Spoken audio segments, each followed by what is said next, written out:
신나는 동화여행, 재미있는 옛날 이야기.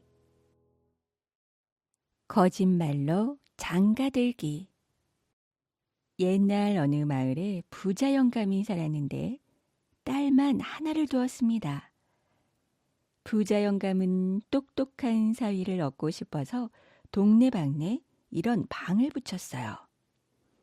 내 입에서 거짓말이다라는 말이 3번 나오면 사위로 삼겠노라. 똑똑한 사람이 거짓말도 잘 지어낼 거라고 생각했기 때문이죠. 그러자 다음 날부터 수많은 총각들이 부잣집 사위가 되겠다고 줄을 섰어요. 하지만 아무도 부자 영감 입에서 거짓말이다라는 말을 3번 듣지 못했습니다. 그러던 어느 날 한 총각이 이 부잣집을 찾아왔어요. 부자 영감은 점잖게 앉아서 총각한테 말했죠. 그래, 어디 한번 거짓말을 해보게나. 네, 지금이야 저희 집이 이렇게 가난하지만 예전에 저희 할아버지 때만 해도 어르신네보다 훨씬 큰 부자였습니다. 저희 할아버지께서 어떻게 해서 큰 부자가 되었는지 말씀드리지요. 찬 바람이 많이 불던 어느 겨울날이었었죠. 할아버지는 커다란 자루를 여러 개 만들어서 높은 산꼭대기로 올라가셨어요. 가서는 자루마다 찬 바람을 빵빵하게 담아 내려오셨습니다. 그러고 나서 이듬해 여름이 되었는데 그 여름이 어찌나 더웠던지 가만히 앉아만 있어도 땀이 줄줄 흐를 정도였죠. 할아버지는 지난 겨울에 찬바람을 담아두었던 자루를 들고 나가 한 자루에 1000냥씩이나 받고 팔았습니다. 그래서 금방 큰 부자가 되었어요. 그러자 부자 영감이 말했어요. 예끼 이 사람아, 세상에 그런 거짓말이 어디 있는가? 그럼 이제 2번째 거짓말을 하겠습니다. 저희 아버지는 오리 잘 잡기로 소문났었는데 어떻게 오리를 잘 잡았는지 아십니까? 먼저 오리발이 들어갈 만한 올가미를 수백 개 만듭니다. 그걸 오리떼가 자주 내려앉는 들판에다가 쫙 뿌려놓고 올가미 끝을 2손에 나누어 꼭 짚니다. 그러고 나서 숲을 뒤에 가만히 숨어 있으면 오리떼가 내려와서 그 올가미에 걸려들지요. 그때 벌떡 일어나면서 허이 허이 하고 소리를 지릅니다. 그러면 깜짝 놀란 오리들이 죄다 버더덕거리며 하늘로 날아오르고 올가미 끈을 쥐고 있던 저희 아버지도 덩달아 하늘로 날아오르죠. 그렇게 한참을 날아다니다가 오리들이 힘이 다 빠지면 아무데고 내려앉습니다. 바로 그때 오리들을 모조리 잡아버리는 겁니다. 그러자 부자 영감이 말했어요. 예끼 이 사람아, 말도 안 되는 소리 그만두게. 그건 새빨간 거짓말일세. 그럼 이제 3번째 거짓말을 하겠습니다. 그래, 어디 한번 해보게나. 총각은 자기가 들고 온 보따리에서 웬 종이 한 장을 꺼내면서 말했어요. 사실은 아주 오래전에 저희 아버님과 부자 어르신께서 약속하신 게 있습니다. 양쪽 집안의 아들, 딸을 결혼시키기로 말입니다. 여기 2분께서 약속하신 내용이 적혀 있습니다. 그러니 이제 따님과 저를 결혼시켜 주십시오. 부자 영감이 그 종이의 글을 읽어보니 정말 그렇게 적혀 있었어요. 물론 그것은 총각이 미리 준비해온 가짜 글이었죠. 부자 영감은 속으로 생각했습니다. 그놈 참 대단한 놈일세 그려. 이번에도 내가 거짓말이라고 하면 거짓말이 3번이니 이 녀석을 사위로 삼아야 하고 이 종이에 적힌 내용이 참말이라고 해도 사위로 삼아야 하고 이래저래 빠져나갈 구멍이 없구먼. 부자 영감은 껄껄 웃으며 말했습니다. 허허, 내가 졌네, 내가 졌어. 자네를 사위로 삼겠네. 이렇게 해서 총각은 부잣집 사이가 돼서 잘 살았답니다. 호랑이 잡은 아들. 옛날 어느 마을에 한 아이가 살았는데 아버지 없이 어머니랑 단 둘이 살았습니다. 그런데 공부하러 글방에 가면 다른 아이들이 아비 없는 놈, 아비 없는 놈 하면서 막 놀려대기 시작했어요. 그러던 어느 날 아이가 어머니한테 물었습니다. 다른 아이들은 다 아버지가 있는데 왜 저만 아버지가 없습니까? 그러자 어머니가 말했죠. 네 아버지는 총을 잘 쏘는 보수였단다. 그런데 호랑이 잡으러 산에 갔다가 산처럼 큰 호랑이한테 잡아먹히고 말았어. 아이는 그 말을 듣고 아버지의 잡아먹은 호랑이를 꼭 잡아야겠다고 생각했어요. 아이는 비가 오나 눈이 오나 쉬지 않고 총 쏘기 연습을 했습니다. 그래서 총을 아주 잘 쏘게 되었어요. 그렇게 시간이 흐른 어느 날 아이는 어머니한테 아버지 잡아먹은 호랑이를 잡으러 가겠다고 했죠. 어머니는 그 말을 듣고 깜짝 놀라며 못 가게 말렸습니다. 얘야, 아버지는 심리 밖에서 총을 쏘아 물동이에 구멍을 뚫어놓고는 또 한 방울 쏘아 도로 그 구멍을 틀어막는 재주가 있었어. 그런데도 호랑이한테 잡아먹혔지. 네 솜씨로는 어림도 없다. 저도 아버지만큼 잘 쏠 수 있어요. 아이는 어머니한테 심리 밖에서 물동이를 이고 오라고 했어요.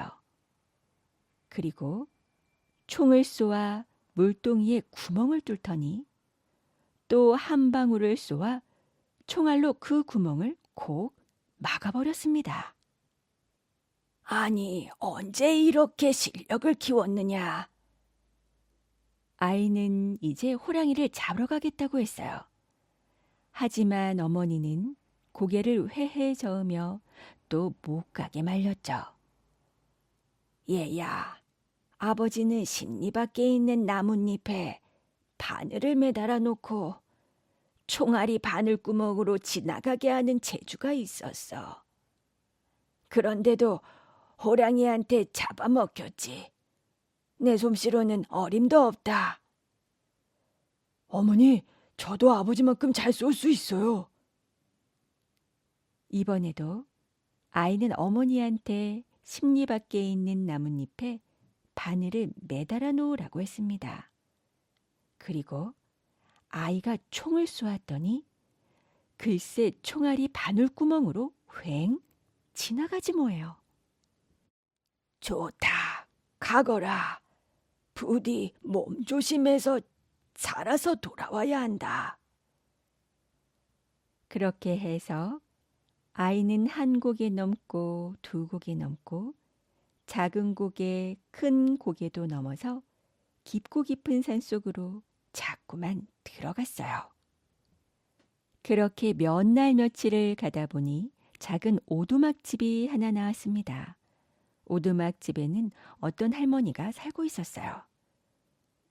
어린애가 여길 왜 왔노? 우리 아버지 잡아먹은 산처럼 큰 호랑이 잡으러 왔어요. 나는 여기서 아주 오래 살았는데 저 산속으로 들어갔다가 살아 돌아온 사람을 한 번도 못 봤어. 그러니 어서 집으로 돌아가거라. 안 됩니다. 저는 우리 아버지 잡아먹은 호랑이를 꼭 잡을 거예요. 아무리 말려도 돌아가지 않자 할머니는 아이에게 하룻밤 묵고 가라고 했어요. 아이가 오두막집에서 하룻밤을 묵고 다음날 떠나려고 하는데 할머니가 말했죠. 그 호랑이를 잡으려면 호랑이 입안에다 대고 총을 쏴야 한단다. 호랑이가 입을 벌리는 순간 재빨리 총을 쏘거라. 아이는 할머니에게 고맙다는 인사를 하고 더 깊은 산속으로 들어갔습니다. 한참을 가다 보니 글쎄 저만치 산처럼 큰 호랑이가 떡 엎드려 있었어요. 저놈이 우리 아버지 잡아먹은 호랑이로구나. 아이는 단박에 알아채고 총을 쏘았죠. 하지만 총알은 툭 튕겨나오고 말았습니다. 아이는 또 총을 쏘았어요. 하지만 이번에도 총알이 툭 튕겨나왔죠. 화가 난 호랑이는 마구 달려오기 시작했습니다. 아이는 연달아 총을 쏘았지만 총알은 모두 튕겨나왔어요. 이놈, 네가 날 잡겠다고 어림도 없다. 호랑이는 커다란 입을 쩍 벌리고 달려들었어요. 그래, 호랑이 입에다가 총알을 쏘라고 하셨지. 그 순간 아이는 잽싸게 호랑이 입에다 대고 총을 한 방 탕 쏘았습니다. 그러자 거짓말처럼 산처럼 큰 호랑이는 쿵 소리를 내며 나가 떨어졌어요. 그렇게 호랑이를 잡은 아이는 호랑이 옆에 녹슨 총이 하나 떨어져 있는 것을 발견했습니다. 아이는 단박에 그 총이 아버지 총이라는 걸 알아챘어요. 아이는 아버지 총을 품에 꼭 안고 집으로 돌아갔습니다. 아이가 산처럼 큰 호랑이를 잡고 돌아온 소문은 온 마을에 널리 퍼졌어요. 그리고 이제는 아무도 아이를 놀리지 않았죠. 그 후로 아이는 어머니랑 오래오래 행복하게 살았답니다. 홍길동전. 조선시대에 판서 벼슬을 지낸 홍시성을 가진 사람이 있었어요. 홍 판서에게는 아들이 둘 있었죠. 큰아들 인형은 본부인 유씨에게서 태어났고 둘째 아들 길동은 하녀 춘섬의 몸에서 태어났습니다. 길동은 생김새가 반듯하고 남달리 재주가 많고 똑똑해서 보는 이들마다 칭찬을 아끼지 않았어요. 길동이는 틀림없이 큰 인물이 될 거야.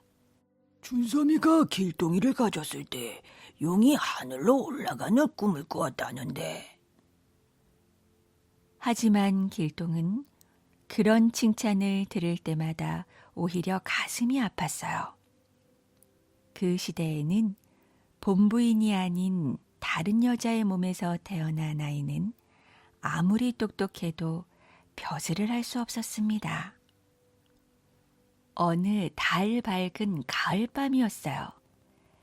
열심히 책을 읽고 있던 길동은 갑자기 책을 밀쳐놓고 일어섰습니다. 답답하구나. 벼슬에 오를 수도 없는데 내가 공자나 맹자를 읽어 무엇에 쓰겠는가. 차라리 칼을 휘두르며 전하를 내 마음대로 호령해 보았으면 좋겠다.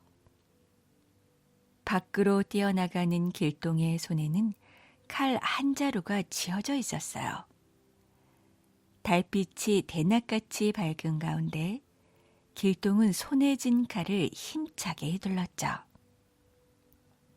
밝은 달빛 속에 번쩍이는 칼날이 날카로웠습니다. 길동의 두 눈도 빛났죠.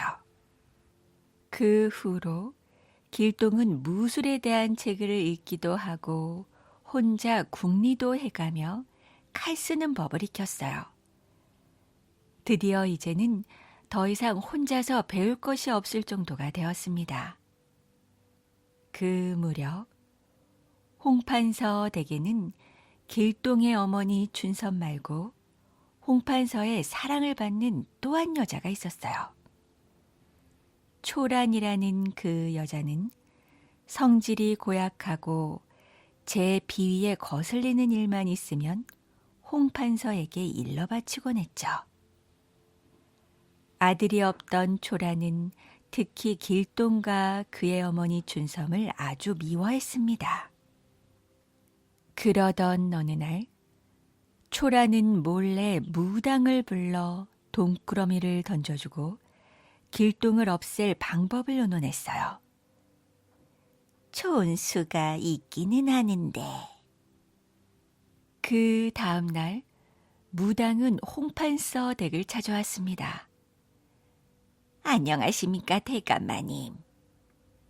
무당은 홍판서에게 공손히 절을 했어요. 그대는 뭐라는 여자며 무슨 까닭으로 날 찾아왔느냐? 홍판서가 물었습니다. 저는 관상을 보는 여자입니다. 마침 대감 때가 불진하다. 되게 심상치 않은 기운이 서려 있어 이렇게 들어왔습니다. 그렇다면 안으로 들어오너라. 때마침 길동이 홍판서의 부름을 받고 사랑에 나와 있었어요. 방으로 들어온 무당은 길동을 힐끗 쳐다보더니 깜짝 놀란 표정을 지었죠. 이 이야기는 대감님 혼자만 들으셔야겠습니다. 홍판서는 길동을 밖으로 내보냈어요. 자, 어서 말해보게. 이 댁에 서린 심상치 않은 기운은 바로 저 아드님 때문입니다. 뭐라고? 좀 더 자세히 말해보게. 아드님의 관상을 보니 장차 왕이 될 상입니다. 행여 집안에 큰 화가 미칠까 두렵습니다. 홍판서는 깜짝 놀라 한동안 멍했어요. 홍판서가 놀라는 것도 무리가 아니었죠. 길동이 같은 처지에 왕이 될 상이라면 역적으로 몰려 온 집안이 화를 면치 못할 것이기 때문이었죠. 지금 한 이야기를 절대 입 밖에 내지 마라. 이 말을 지키지 않을 때는 가만두지 않겠다. 홍 판서는 무당에게 돈을 주며 부탁했어요. 그리고 길동을 불러 앞으로는 뒷곁에 있는 별당에 들어가 글공부만 하라고 명령을 했죠. 별당에 갇히다시피 한 길동은 한층 더 가슴이 답답했습니다. 그래서 군대를 부리고 적과 싸우는 방법을 적어놓은 병법책만 읽었어요. 이 사실을 알게 된 홍판서의 근심은 이만저만이 아니었습니다. 길동이 본디 뛰어난 놈이니 방법을 배워 딴 마음이라도 품으면 큰일인데 어떻게 하나. 마침내 홍판서는 병을 얻어 자리에 눕고 말았습니다. 무당과 짜고 홍판서의 마음을 어지럽혀 놓은 초라는 이번엔 봉부인 유씨에게 나아갔어요. 대감께서 병이 나신 건 길동이 때문입니다. 용한 무당이 길동이를 보고 장차 왕이 될 상이라고 했습니다. 그 말을 듣고 고민하다 그만 병을 얻으신 것입니다. 유씨 부인의 얼굴빛이 달라졌죠. 그러니 길동을 없애버리면 대감님 병도 낫고 집안도 화를 면할 것입니다. 아무리 그래도 어떻게... 마님께서 모른 척하고 제게 맡겨주십시오. 그날 밤 길동이 잠을 못 이루고 뒤척이고 있는데 칼을 든 검은 그림자가 방문 앞에 어른거렸어요. 깜짝 놀란 길동은 둔갑술을 써서 몸을 감춘 뒤 동정을 살피기로 했죠. 곧 한 사나이가 칼을 든 채 방 안으로 성큼 들어섰습니다.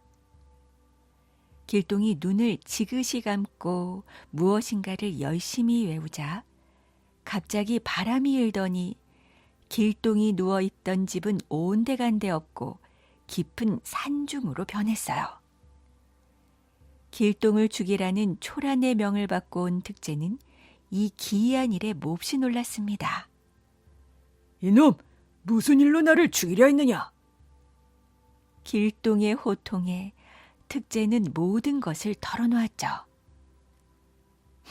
너 같은 놈은 죽어 마땅하다. 길동은 단칼에 특제의 목을 베었어요. 그리고 그 길로 달려가 무당도 해치웠습니다. 그래도 분이 안 풀린 길동은 초랑까지 없애려고 했죠. 하지만 아무리 못된 여자라도 아버지의 사랑을 받고 있으니 내 어찌 죽일 수 있겠는가?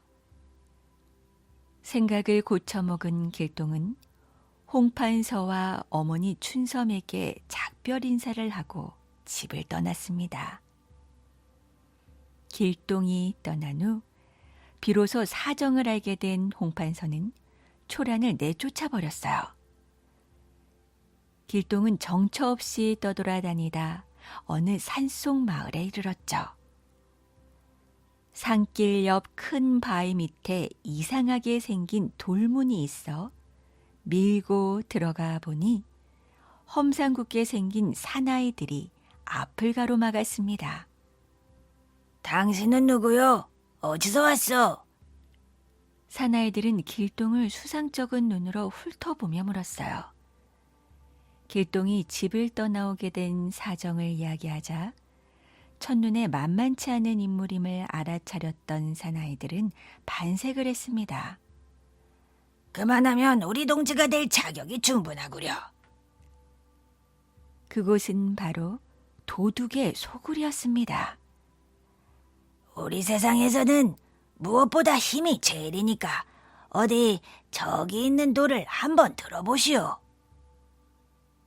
그 말에 길동은 빙그레 웃으며 그 돌을 양손으로 잡았습니다. 사나이들이 쳐다보았죠. 돌은 번쩍 들렸어요.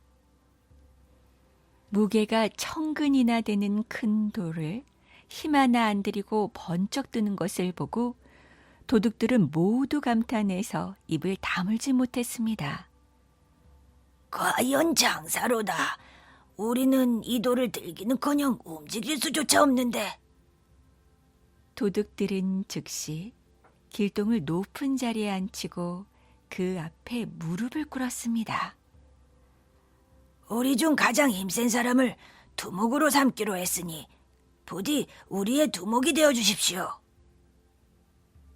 길동이 허락하자 도둑들은 환성을 지르며 잔치를 벌였어요. 도둑의 두목이 된 길동은 온 정성을 기울여 부하들을 훈련시킨 끝에 어디에 내놓아도 뒤지지 않을 강한 부대를 만들었죠. 홍길동과 그 부하들은 그 후로 활빈당이라는 이름 아래 눈부신 활약을 했습니다. 그들이 주로 하는 일은 옳지 못한 짓을 해서 돈을 번 사람들의 재물을 빼앗아 가난한 사람들에게 나누어 주는 것이었어요. 어느 날 부하들이 홍길동에게 와서 보고를 했습니다. 두목님, 백성들은 굶주림에 허덕이는데 해인사의 중들은 지나치게 잘 먹고 잘 산답니다. 이튿날 길동은 과거 공부를 하러 서울에서 온 판서의 아들이라고 하면서 해인사를 찾았어요. 그리고 주지를 불러 말했죠. 내일 서울집에서 쌀 20석을 보내올 테니 한상 잘 차려주시오. 다음 날 길동은 부하들을 시켜 해인사로 쌀 20석을 나르게 했습니다. 서울 사는 판서의 아들이 쌀 20석까지 가지고 와서 자기 절에서 글 공부를 하겠다니 주지는 흐뭇하여 곧 잔치 준비를 시켰죠. 부하들과 잔치상을 받은 길동은 미리 주머니에 넣어두었던 작은 돌을 몰래 밥에 섞었어요. 아니 누가 밥에다 돌을 넣었느냐? 길동이 펄펄 뛰자 중들은 어쩔 줄 몰라 용서를 빌었어요. 하지만 길동은 더욱 화를 내며 부하들에게 중두를 모두 묻게 했죠. 그리고 해인사 창고를 털어 굶주린 백성들에게 곡식을 나누어 주었습니다. 그 후로도 활빈당은 각 고을에서 옳지 못한 방법으로 재산을 모으는 자가 있으면 습격을 해서 재산을 빼앗아 백성들에게 나누어 주곤 했어요. 어느 날 길동이 부하들에게 말했습니다. 소문에 의하면 함경 감사가 백성들을 몹시 괴롭힌다는데 그대로 놔둘 수는 없다.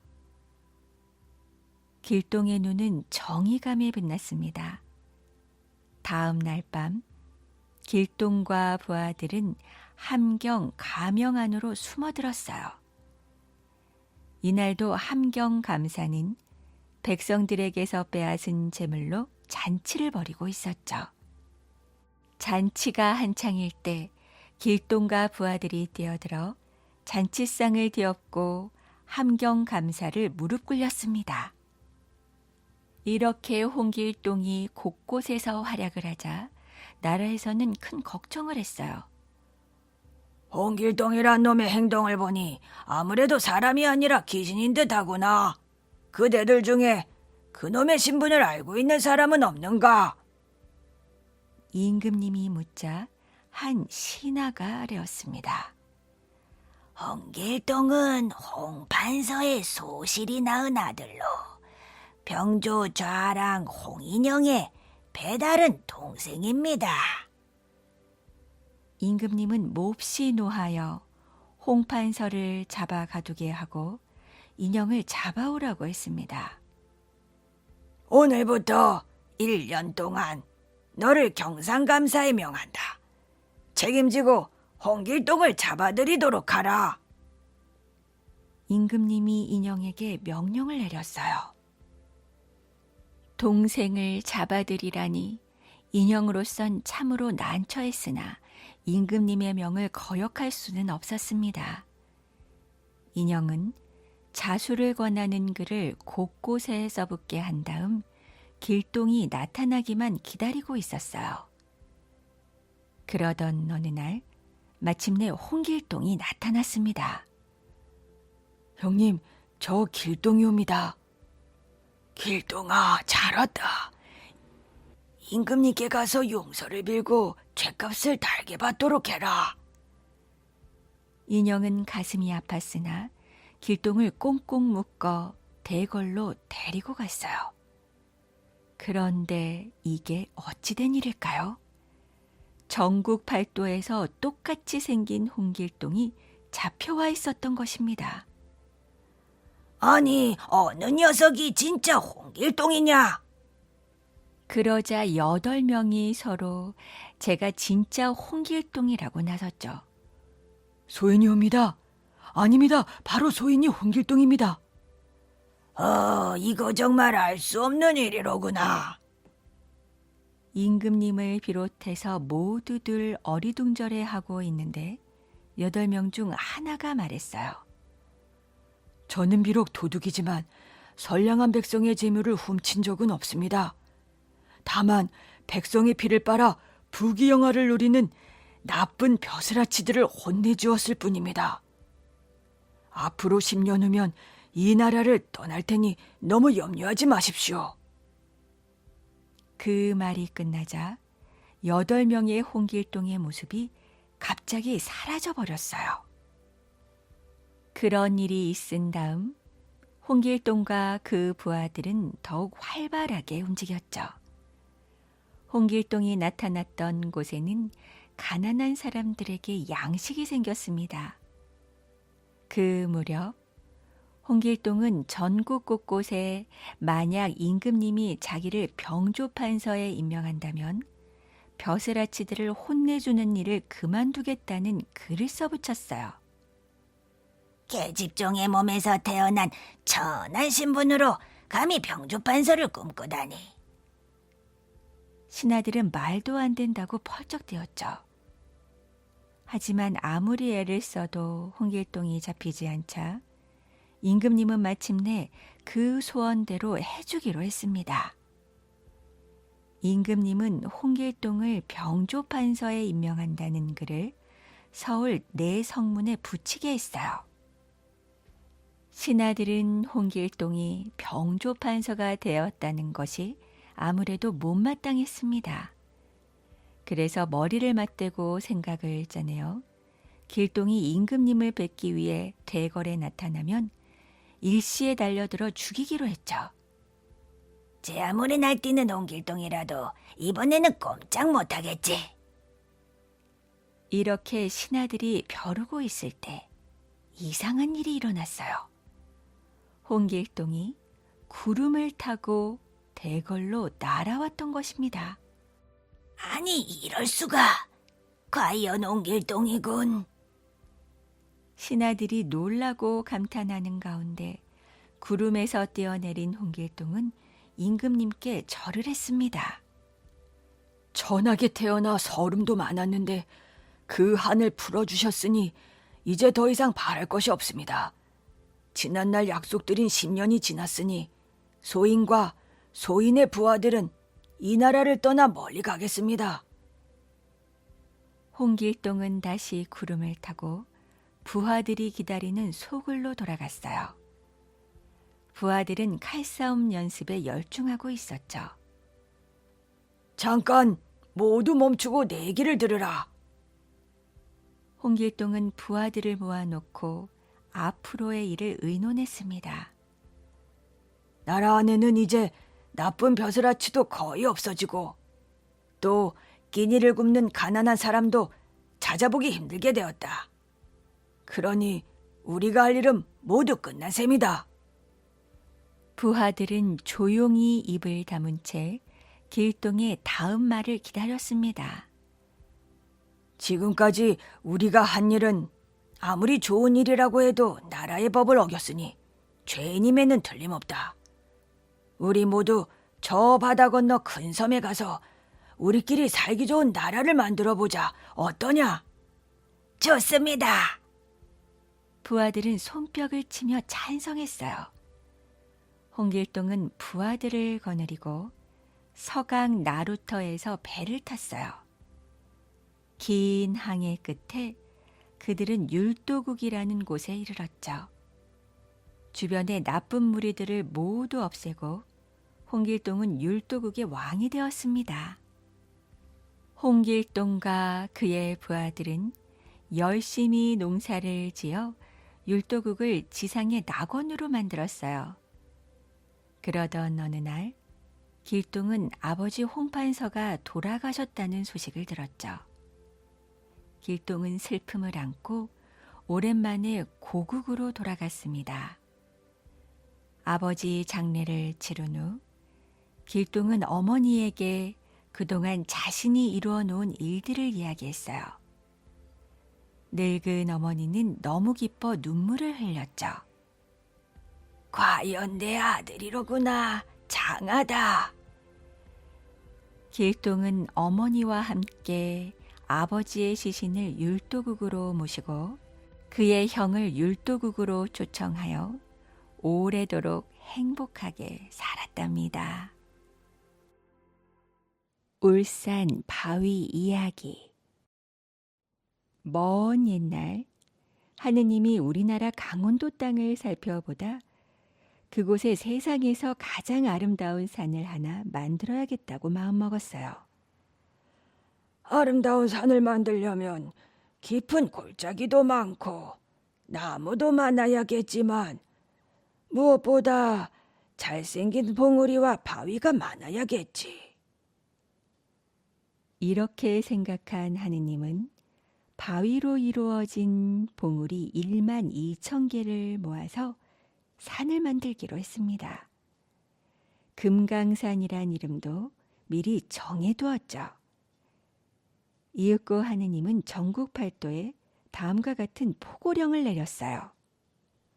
전국 팔도에 잘생긴 바위들에게 구하노라.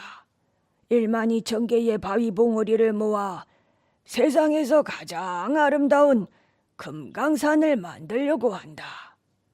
그러니 너희 가운데 외모에 자신 있는 바위는 지금 당장 강원도로 모이도록 하라. 포고령이 내려지자 전국의 이름난 바위들이 앞다투어 금강산으로 달려갔습니다. 이름도 없는 산골에 묻혀 지내는 것보단 천하명산의 한자리를 차지하고 있는 게 훨씬 자랑스러울 것 같았기 때문이에요.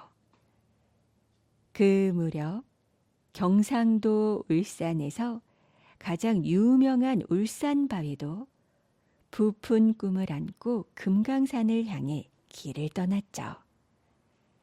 그 어떤 바위보다 외모에 자신이 있던 터라 가기만 하면 당장 금강산의 한 봉우리가 될 것이라고 믿었어요. 울산바위가 양양의 설악산 근처에 이르렀을 때 느닷없는 소식이 전해졌습니다.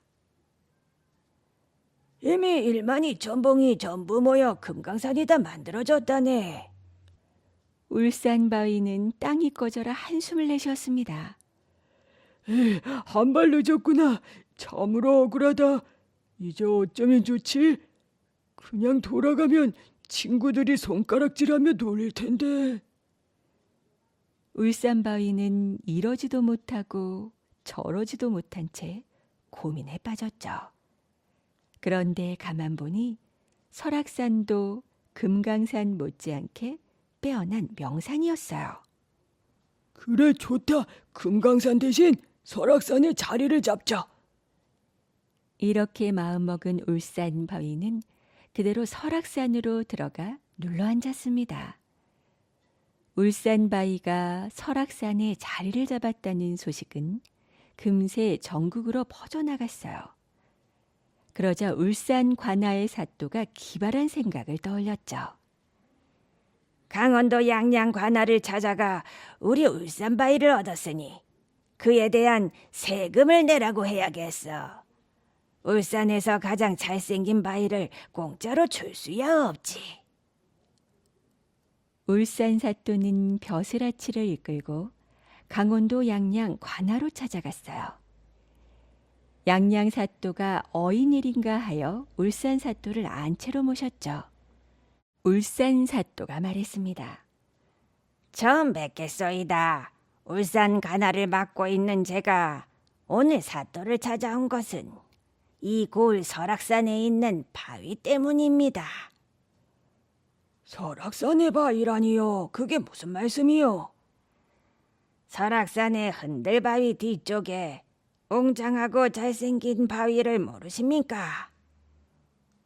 얼마 전에 어디서 왔는지 거기에 바위 봉우리가 하나 생기기는 했습니다. 그런데 무슨 일입니까? 울산 사또는 양양 사또가 점점 자기께 끌려 들어가고 있다고 생각했어요. 그 바위가 바로 울산바위입니다. 얼마 전에 하느님께서 금강산을 만들 때 1만 2천 개의 바위를 불러 모았지 않습니까? 그런 일이 있었지요. 그때 우리 울산바위가 금강산으로 가다가 이미 1만 2천 봉이 다 찼다는 말을 듣고 그만 설악산에 주저앉고 말았습니다. 그런데요. 그러니 양양사또께서 우리 울산바위에 대한 세를 내셔야겠습니다. 울산바위가 떠난 뒤 울산에는 바위다인 바위가 없습니다. 하지만 설악산은 잘생긴 울산바위 때문에 얼마나 당당해졌습니까? 그러니 울산바위를 얻으신 사또께서 세를 내는 게 당연하지요. 양양 사또는 난감하기가 이를 데가 없었어요. 바위에 대한 세를 내라니 어이가 없었죠. 하지만 거꾸로 생각해 보면 울산 사또의 말이 틀린 것 같지는 않았습니다. 자기 고을에서 가장 빼어난 바위를 빼앗겼다면 그 누구라도 세를 내라고 말할 것 같았어요. 울산 사또가 돌아간 뒤 양양 사또는 한숨을 쉬며 고민을 거듭했어요. 아무리 생각해 보아도 바위에 대한 세를 낸다는 것이 조금은 억울했으니까요. 그렇다고 무조건 못 주겠다고 배짱을 부릴 수도 없었습니다. 마침 그때 사또의 어린 아들이 다가와 물었어요. 아버님 무슨 걱정이 있으십니까? 사또는 가만히 고개를 저었습니다. 그러자 아들이 다시 말했어요. 아버님이 수심에 잠겨 계신데 소자가 어찌 보고만 있겠습니까? 소자도 이제 13살이나 되었고 사리분별도 할 줄 압니다. 그러니 무슨 일인지 말씀해 주십시오. 혹시 소자가 도움이 될지 모르지 않습니까? 아들이 계속해서 묻자 사또는 하는 수 없이 울산 사또를 만나 나눈 이야기를 자세히 들려주었어요. 아들이 곰곰이 생각하더니 말했죠. 아버님, 소자에게 묘책이 있으니 울산 사또님을 다시 만나실 때 합석하게 해주십시오. 새를 물지 않게 해드리겠습니다. 사또는 아들이 자신만만하게 말하자 알겠다며 고개를 끄덕였어요. 다음 날 울산 사또가 다시 관하로 찾아왔죠. 양양 사또는 아들을 인사시키고 함께 울산 사또를 맞았어요. 밤새 안녕하셨습니까? 오늘은 울산 바위에 대한 세를 주시겠지요. 저도 가나를 오래 비울 수 없어 바로 돌아가야 합니다. 그러니 어서 세를 주시지요. 양양 사또는 전전긍긍하며 아무 말도 못했어요. 그러자 곁에 있던 아들이 나서서 말했습니다. 사또나리 제가 한 말씀 올리겠습니다. 저 설악산 울산바위는 저희가 훔쳐온 것이 아닙니다. 금강산 1만 2천 봉이 되겠다고 찾아가다가 일이 뜻대로 되지 않자 스스로 설악산에 눌러앉은 것이지요. 여기 양양에도 저 정도 바위는 얼마든지 있습니다. 그러니 당장 울산바위를 도로 가져가십시오. 안 가져가시면 울산바위가 설악산에 와서 쓸데없이 남의 땅을 차지하고 있는 것이니 사또나리께서 오히려 저희에게 세를 내셔야 합니다. 울산 사또는 입을 떡 벌리고 할 말을 잃었어요.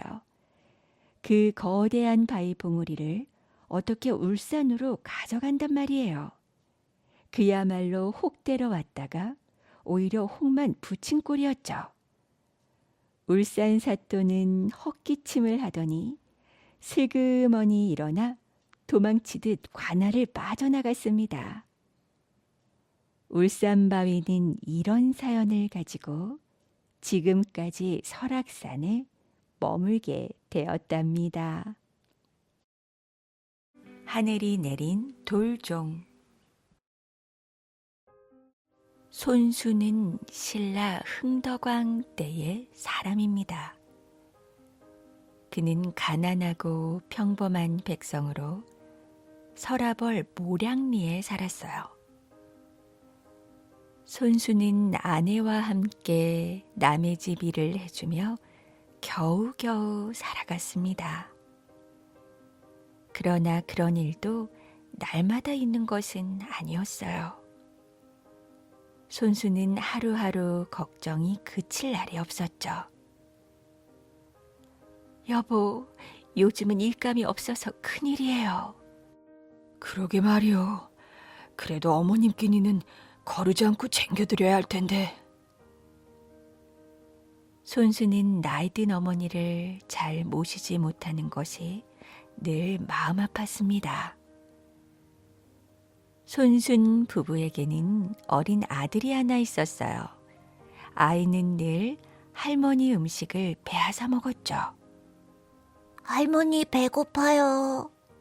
아이고 불쌍한 내 새끼 어서 먹어라. 어느 날 손수는 아내에게 말했습니다.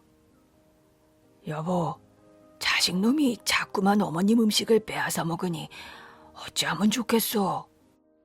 그렇지만 그 애도 배가 고파서 그러는 건데 어쩌겠어요.